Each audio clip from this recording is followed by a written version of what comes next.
Hello and welcome to the Common Good Data podcast. My name is Drew Reynolds. Today we are going to be asking the question, does your nonprofit have a data culture? And the focus is going to be thinking about the characteristics of organizations that have a data culture. What does it mean to be an organization that is data-driven, that uses evidence to make decisions, and that really lives and breathes data throughout everything it does? Before we dive in, I want to do a quick reminder for those of you who are listening through podcast format that we are now on YouTube. We have a video version of this podcast. So you can navigate to youtube.com and check out our handle at Common Good Data to follow these podcasts in video format as well. And of course, we always appreciate it when folks review us on Apple Podcasts. That does so much to help us continue to the work and sustain this podcast into the future. So, what is a data culture? Well, when we talk about culture, it's about an environment. It's about practices. It's about habits. It's kind of like the air you breathe, the part of an organization that sometimes it's hard to put a finger on, but you know it's there, right? And a data culture is when you have a culture, which is this environment, practices, habits, whereby the use of data is prioritized in decision making, where it's a part of everything you're doing. You're gathering evidence, you're gathering data, you're evaluating programs and services, and you're using data to make decisions about organizations, about management, about fundraising and programs, so on and so forth. A data culture encompasses a number of key elements. And today we're going to cover actually 5 of them, just so you can get a sense of, okay, what are the things that might be important to consider when trying to build an organization that uses data in everything that it does. A key part of this too, when we think about data or a data culture, is that data is not seen as something that's an afterthought, but rather a central component of how an organization operates, how it makes decisions, how it evaluates its impact. A good example of this, I have one organization that I've worked with where they would start every monthly meeting with the question, where are we on our core metrics? And they had identified over the course of a couple of years key metrics that they were going to use to understand how their programs were operating and functioning, and then sharing that with their leaders, their organizational leadership, to be able to make decisions about where to emphasize time, effort, program resources to best serve the community. So thinking about that, what are the ways in your organization, perhaps, that you incorporate data on a regular and habitual basis? Are there meetings or regular things that you're doing where you're bringing data and evidence to the table to guide discussion and decision making about the core strategic areas of interest in your organization? Okay, so as I shared before, we're going to talk about 5 key components of a data culture. The first of these is having strong commitment from leadership. So first component, strong commitment from leadership. And that is where the leadership of your organization actively supports and promotes a data-driven approach. And they kind of set the tone for a data-centric culture all across the organization. And in an example like this, you'll see that leaders are often models and embed data into the culture of the organization. Leaders like that are always asking the question, do you have any information or data or evidence about that? When a staff member brings a new idea or a problem or a concern, their first question isn't yes, no, or what their armchair thoughts are. The question is what data or evidence can we bring into this conversation to help us make an informed decision about where we want to go? That's a key component, and it has to come from the leader. Leaders in this scenario too are also transparent and accountable. And I can tell you there's nothing that a leader can do that perhaps does a better job of communicating the importance of data when leaders share transparently information about the organization and even themselves that may show even areas of improvement or weakness. So a leader who says, this is the metric that we have for this year, this is where we are, we aren't quite there yet, right? That's one approach. Another one might say, hey, this was something that was primarily my responsibility, but I didn't get there, or I was missing on it, right? When you do that, you're modeling for your organization that data is being used as a way to inform decisions, as a way to stretch, as a way to push yourself towards a goal, but it emphasizes learning and how to make changes in light of where you didn't quite make the mark, over an accountability framework that only holds people accountable and that only brings negative consequences for not meeting such a thing, right? So if data is only seen as something that's holding people accountable, that's something negative, that's something that is only going to serve to hurt an employee or a staff member over time, they're probably not going to buy in. But when leaders show that data can be used to drive learning and insights and ways to change practices and behaviors in an organization for the better, it can make a huge difference. So leaders really need to bring that data-driven approach, always asking for evidence and data when trying to make decisions.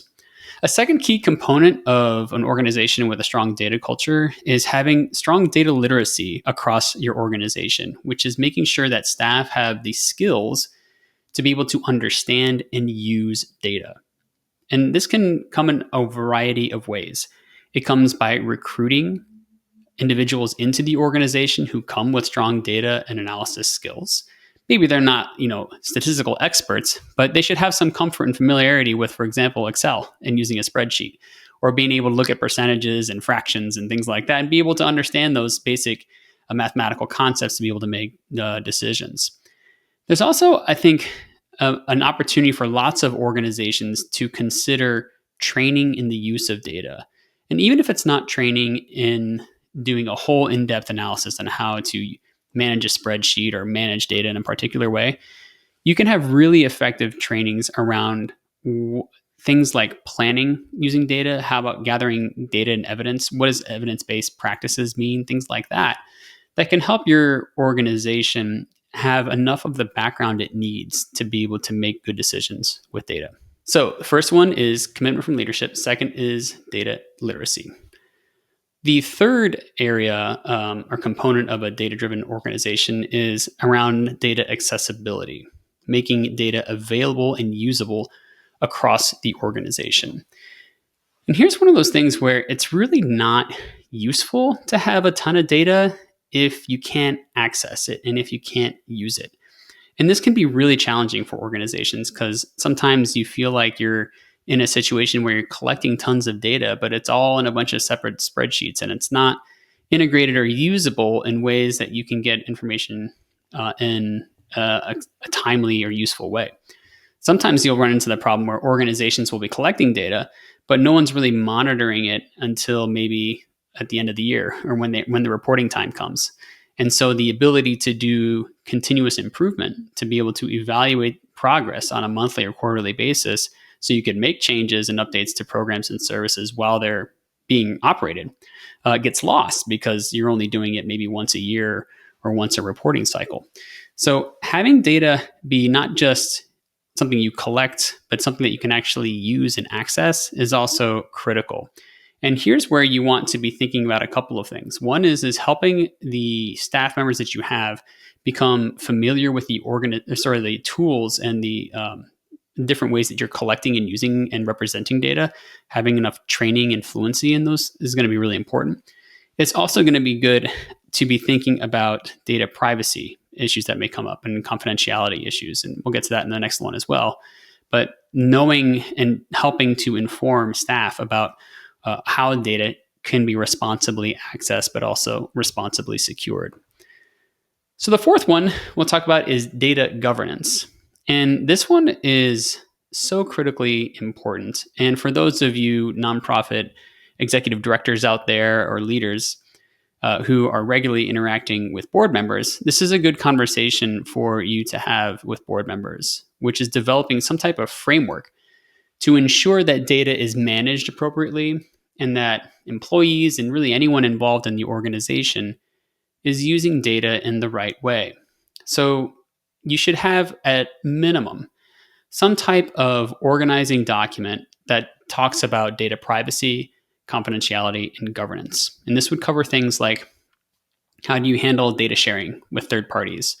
If you're an organization that makes referrals to others, especially when the referrals involve sensitive information or information related to health, for example, you're going to want to have some conversations about data privacy and confidentiality so that you are ensuring that you are in compliance with local and federal laws. You'll also want to talk about things like how you define sensitive data. Sometimes you hear the term PII for personally identifiable information or personal health information. So having a sense of what that is, making sure that your whole organization knows what those things are and how to protect those appropriately is an important component of data governance. You can also talk about how data are protected and used. So when do you use data and where it can be used is important. How to handle data breaches should they occur. And then any type of examples of employee training that you might use, or some type of policies around how often you ensure that the staff members of your organization are familiar with that data governance or data privacy and confidentiality policies so that they are up to date on what they need to know to do the work effectively. Now, data governance can be tricky. It involves legal work typically. And so it's good to engage your board members, particularly if they have either legal expertise themselves or if they know someone who can connect you as a nonprofit leader to someone who has some background in data governance work to be able to help you draft documentation, policies, and frameworks for your organizations that best suit your needs and that are in compliance with the local and federal laws. So lastly, let's talk a little bit about data-driven decision-making. This is the fifth component, data-driven decision-making. And this is where you take each of those other things, right? The first four being commitment from leadership, data literacy, data accessibility, data governance, and then lastly, data-driven decision-making to figure out ways to integrate data into daily decision-making processes. And this is one of those things where, coming back to the beginning of this conversation, the question you always want to be asking is, what data or information do we have on this topic that can help inform this decision? Do we have, and data can be used pretty expansively here. You don't have to think about always starting a new survey or finding some new data collection element. You can gather information from conversations that you have anecdotally with, clients or participants in your programs. You can gather information from your staff members about their experiences in focus groups and interviews. You can gather information from social media about how people are engaging with you online. Really, information that you gather and evidence that you gather to be data-driven can really be expansive to allow you to use information from all different types of formats and all different types of approaches. And I would say that most organizations actually have a lot more data and evidence out there than they think to be able to inform their decisions. And you're probably already using it in some kind of way in your organization, maybe without realizing it or naming it as being data-driven or using evidence in your decision-making. So the key here then is to think, what is the data and evidence that we can gather about this particular topic? And then using a data-driven approach says, how can that data then inform this conversation to help us make a better informed decision? This is where the leader, again, must be the model and to model data-driven decision-making across the organization, to lead with it, to constantly be bringing back what is data and evidence going to have to say to help us make this decision. And I think where leaders sometimes get into trouble is when they don't do this, when they make decisions based on their gut reaction, on what they are thinking, or maybe they're using data and evidence in their head, but they haven't laid it out for their staff to see how they're using data and evidence in their head. And it comes off as a leader making kind of like a knee-jerk reaction or a quick decision without taking that thoughtful or deliberate approach that can sometimes be required from taking a data-driven lens to the work. One more thing I want to mention about data-driven decision-making is that data should always be, and evidence should always be, a part of especially your big decisions in an organization. But that does not mean that data and evidence are the determining factor in decisions that you make. And this is where it's really important to consider not just data and evidence, but also your lived experience as a person who's been doing the work, someone who has been out there in the field, who has lived experience, who has engaged in delivering programs and services, who knows the clients and the programs and the communities well. That information is really important too. And so sometimes we get a little too data heavy and we just focus on one metric or one indicator. And we really want that one indicator to drive everything that you do. And there's some advantages to that, but it can come with some costs. And sometimes it's important to weigh whether or not that one indicator should have such a primacy in the decision-making process that you're making. So I think the key there is to say, don't forget about your own lived experience as someone who has been doing the work before.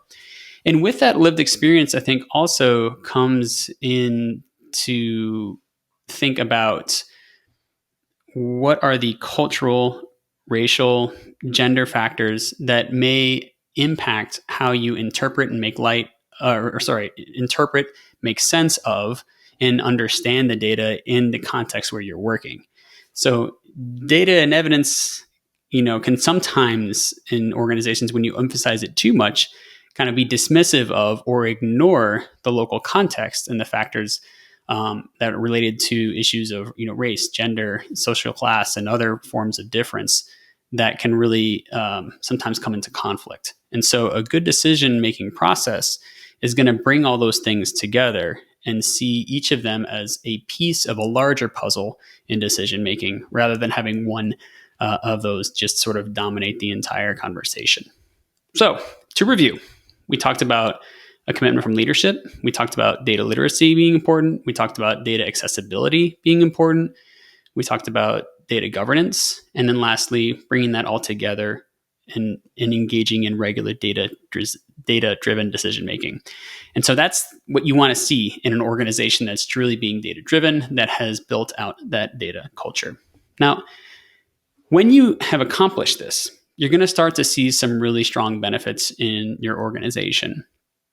First, you're going to start to see improvements in the programs and services that your organization is offering. You're going to have a better understanding of what's working and what isn't. Now, a good example of this is I do a lot of work in substance use prevention. And recently, we've seen a huge shift in how youth are using substances underage, shifting from traditional cigarettes to e-cigarettes, and actually having such an emphasis on e-cigarettes and vaping, even more so than alcohol or other substances. And this has been a trend that's been showing up in both national as well as local data. If you're an organization that has been focused so much on alcohol or on traditional cigarettes, you really have to shift focus to understand how the landscape of substance use has changed. And to do that, you have to have some local data about how youth are using drugs and alcohol. So that's a good example of how organizations might shift their priorities based on what they're observing in the communities in which they serve. So for example, I know there's one organization that I've worked with that does a lot of decision-making around reach. They're trying to figure out what data and information they can gather about the reach of their programs and services. How many people are they reaching? What is the nature of the receipt? Are the people excited about the programs and services being offered? And to use that data and information to help not only just motivate, but also focus staff on key areas of programs and services.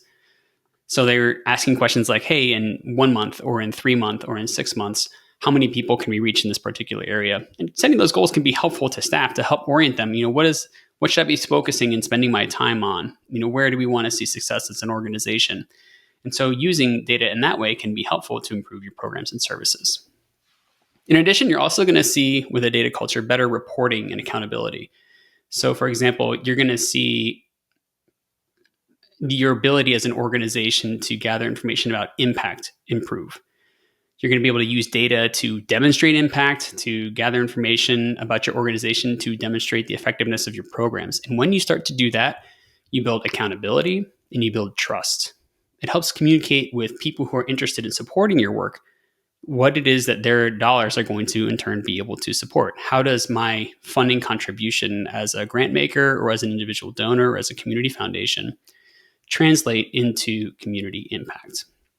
And once you start doing that, you're going to see big changes in fundraising for your organization, because strong evaluation leads to the type of big 6 and 7 figure grant opportunities that sustain organizations over multiple years in the long term. And it's absolutely essential for those of you who are interested in seeking federal funding in particular. I tell organizations that evaluation work can sometimes be one of the ways you best distinguish yourself from others in grant applications, because that's one of the areas where a lot of organizations still need additional work and support. And it's one of the areas that's most important when grant makers and decision makers are making determinations about how they're going to fund fund programs and services. So lots of benefits that come from building out a data culture. So in conclusion, data culture is super important. You take a minute to review some of the 5 topics that we talked about today and reflect on them a little bit. What are the ways in which you feel like those are reflected in your culture of your organization or not reflected? And then thinking too, in terms of the benefits, why would it be important to have a data culture at your organization? In the next episode, we're also going to talk a little bit then about how to build and enhance your data culture. So taking from what you already have, what can be a next good step to help improve your organization's ability to use data and evidence in decision making. So stay tuned for our next podcast. As we wrap up here, we'll go ahead and I'll ask you to check us out at www.commongooddata.com/podcasts. Like us and follow us on LinkedIn, Facebook, and YouTube. And of course, if you can, submit a review on Apple Podcasts. We greatly appreciate it. Have a great day.